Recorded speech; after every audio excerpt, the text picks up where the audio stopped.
So I'm with Tom Fanning, Chairman, President and CEO of Southern Company. Tom, I know it's a busy conference here at EEI in Orlando. Thank you for joining us for a few minutes. This is such a wonderful respite from talking to analysts. Love those guys, but this is great. Excellent. So you've been at the helm almost a decade now at Southern, a company that's essentially 100 years old. Right.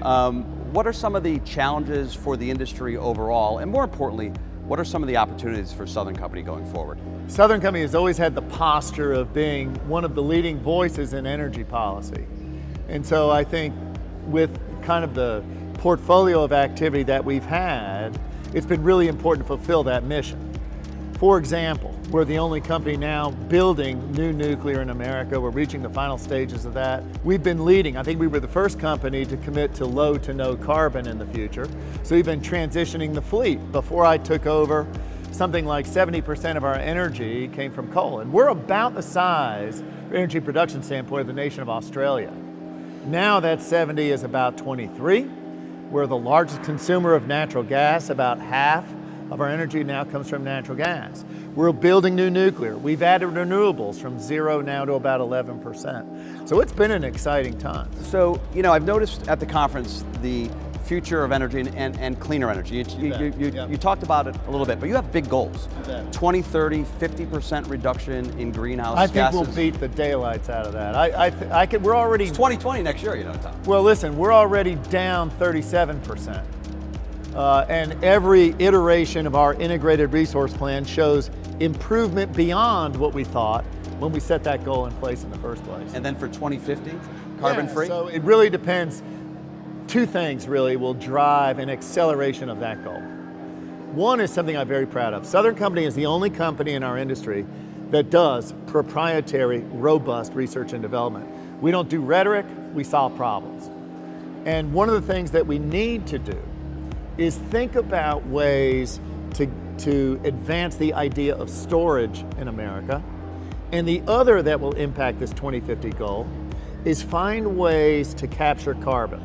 So we are working very hard to think about this transition.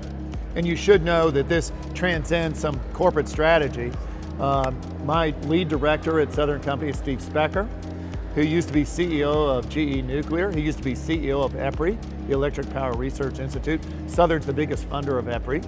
So it's also a big deal. You have 32,000 employees at Southern Company. Yeah. How do you lead 32,000 people? How do you set that culture, Tom? It's fascinating. Southern Company is iconic in that for years we've been one of the most admired companies. We have the highest levels of customer satisfaction. So the company itself runs great, but what I continually tell people is that one of the greatest harbingers of future failure is past success.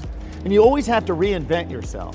What I try to do is identify a fairly thin pie slice of people inside Southern that are in fact the revolutionaries. And I try to support those people and celebrate their success. One of our early founders said that we must be a citizen wherever we serve, that the communities must be better off because we're there. And I can tell you the fabric, the DNA of Southern Company has that just embedded in it. We have, as a practical expectation of everybody's job, to be involved in the community. We measure our impact by volunteer hours, by financial contributions. We have foundations at our major companies that are well over $150 million each. Last year we had volunteer hours of over 260,000 hours in a year. So we really do work on not only being a great electric utility and not only trying to invent the future, but then also reach beyond the four corners of make, move, and sell and make the communities better off.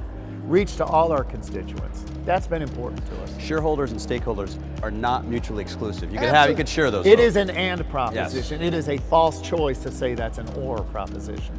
Tom Fanning, Chairman, President, CEO of Southern Company. Thank you very much for joining us. Thank you. Thanks, Tom. Great being with you. Absolutely. Thank you so much.